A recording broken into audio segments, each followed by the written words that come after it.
Many live by the conviction that if you want to make a difference in this life, you have to rise above the crowd. Be out front. Make a contribution that will cause others to sit up and take notice. And many spend their lives trying to make a name for themselves so they won't be forgotten. We want to tell you about a person who did not do any of those things, yet made a big difference in this world because she was faithful in her service to God and faithful to others. We're talking about our mother, Helen Bland. Among the many qualities Mom possessed, two stand out: her tenacity and her caring spirit.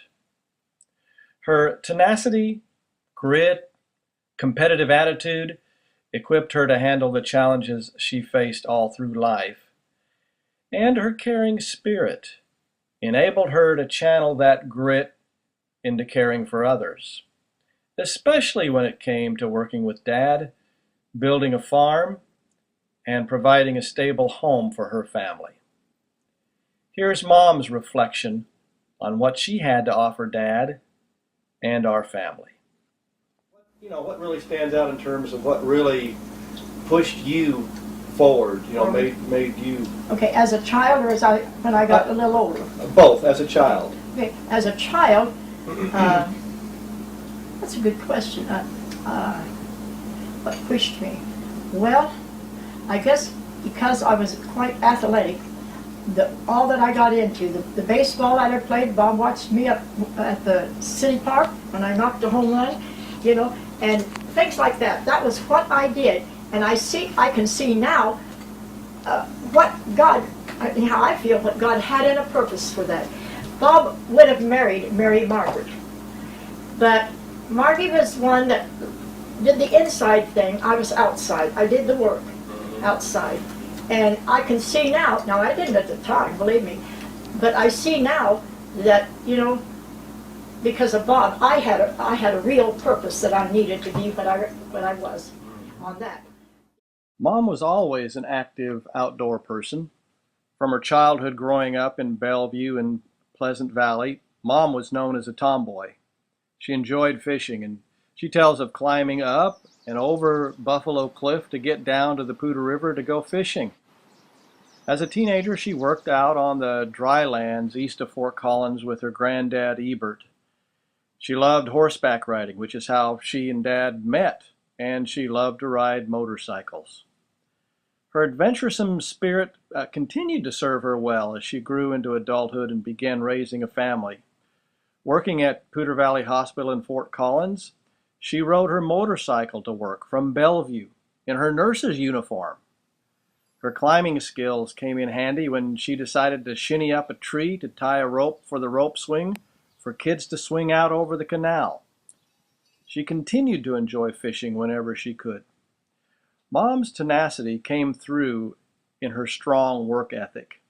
She and Dad took an undeveloped plot of land on West Mulberry and built it into a nice little farm, raising sheep and Shetland ponies, corn and hay. Later, they bought a rundown piece of property in Pleasant Valley and turned it into a beautiful farm, which became their home for the next 55 years. We have had a real blessing from living here. We have had, I don't know whether 1,000 children that have been here. And Bob and I both realized early on, didn't we, Bob, that God had a plan for this place. Not so much for us, but he had a plan for this place and put us on here. And in that was a plan of being able to use that property that he had blessed us with, to use it for someone else. And all of these kids, and there's a bunch of them coming the last day of this month, on the 30th, that low-income folks, the kids that come with Jennifer, and she's been, what, 18 years now, Bob? This is 18 years. 18 years, and she has brought those children out here every year, and it's been theirs that day. It's their farm that day. So, and other times we've had that. We've had a lot of help here, too, in getting things together. Pleasant Valley has been the home for Mom and the Shipp family for several generations.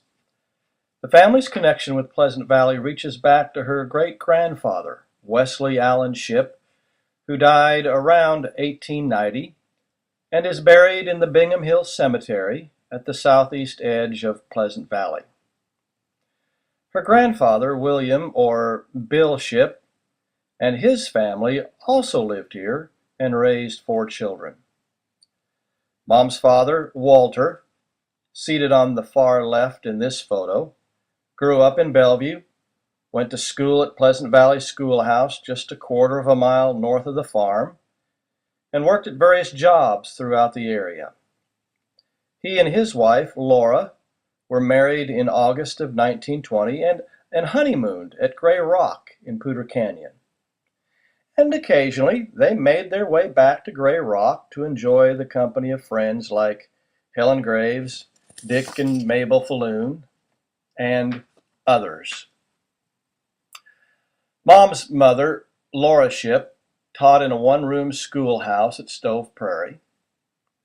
And Mom was born just a quarter of a mile south of the farm and grew up in Bellevue and Pleasant Valley.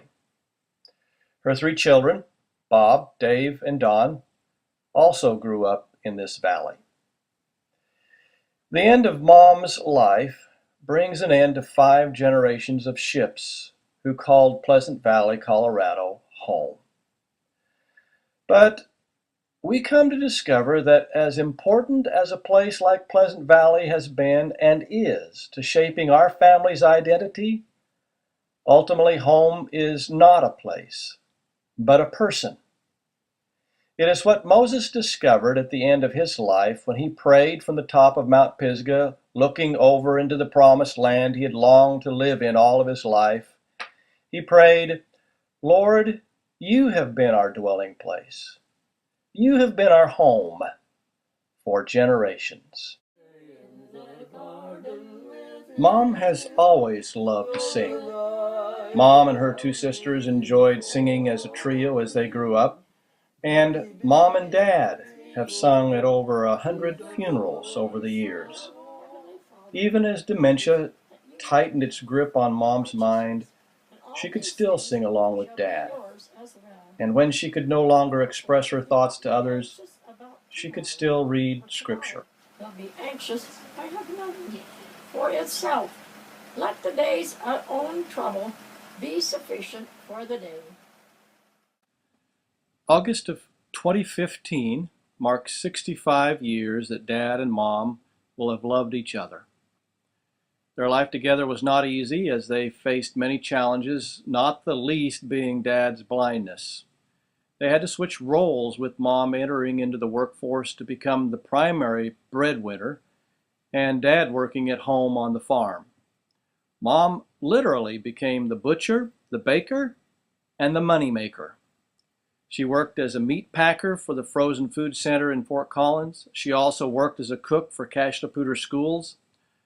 But ultimately, she was able to do what she most loved, and that is care for others.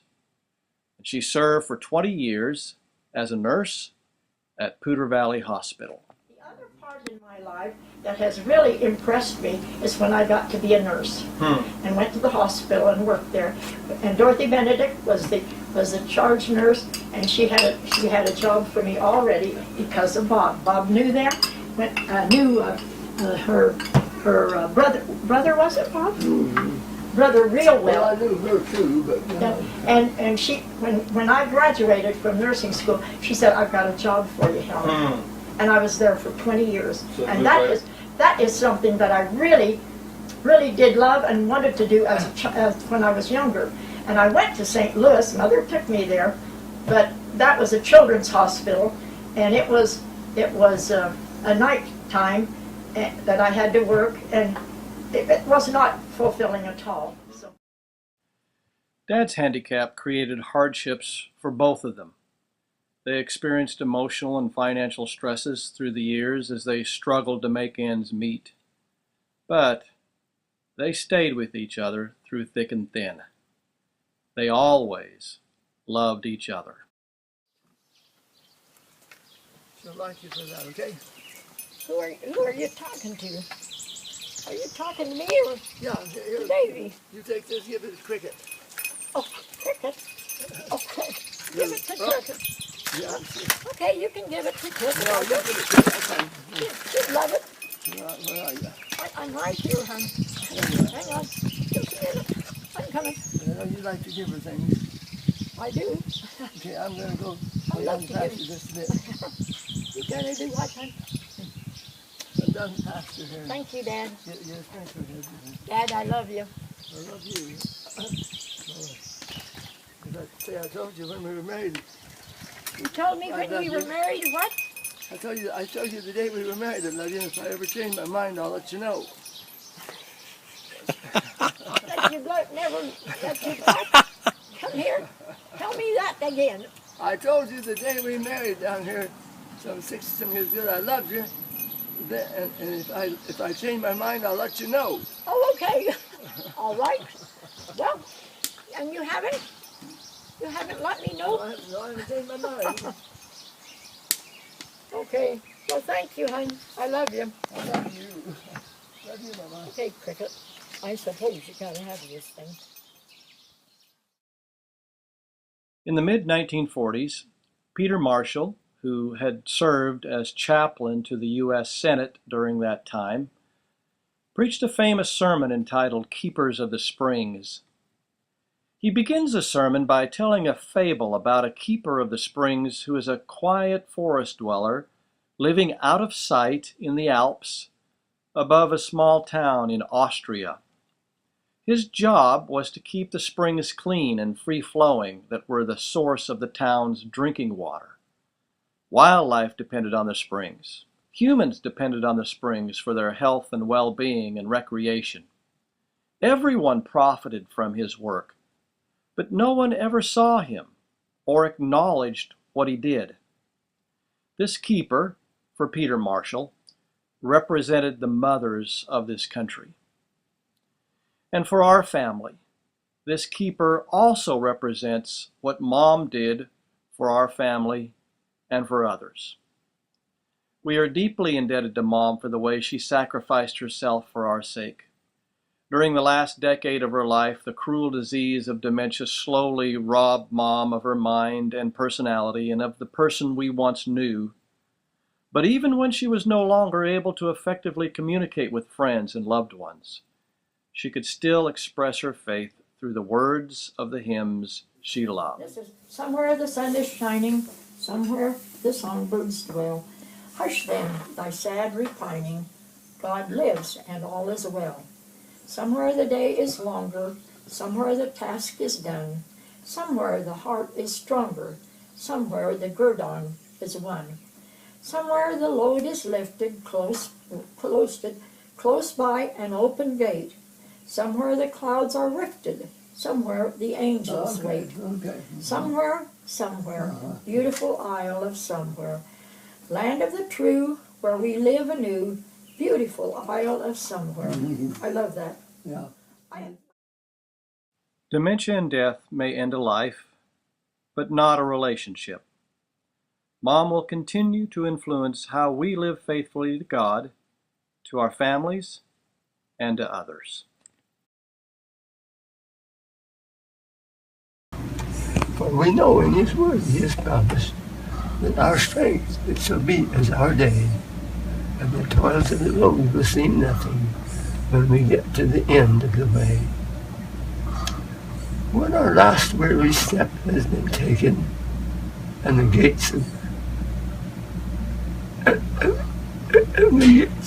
of that city appear, and the beautiful songs of the angels float out on our listening ears, then all that now seems so mysterious will be bright and as clear as the day, and the toils of the road will seem nothing when we get to the end of the way.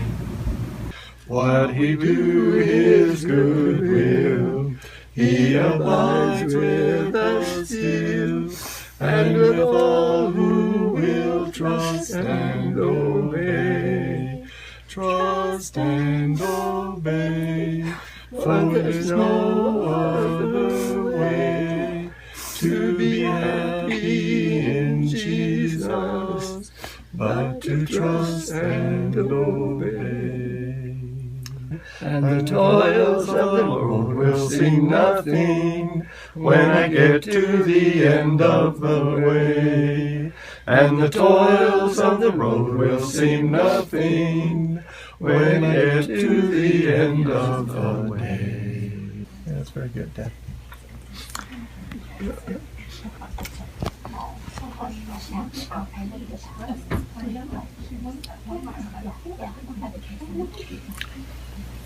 Is she still? No, she just passed. Yeah, she just passed. Just now. Yeah. So you Guys, I'll be with Thank you. you. Thank you. Thank you. We appreciate it very That was much. a blessing. Thank you. Yeah.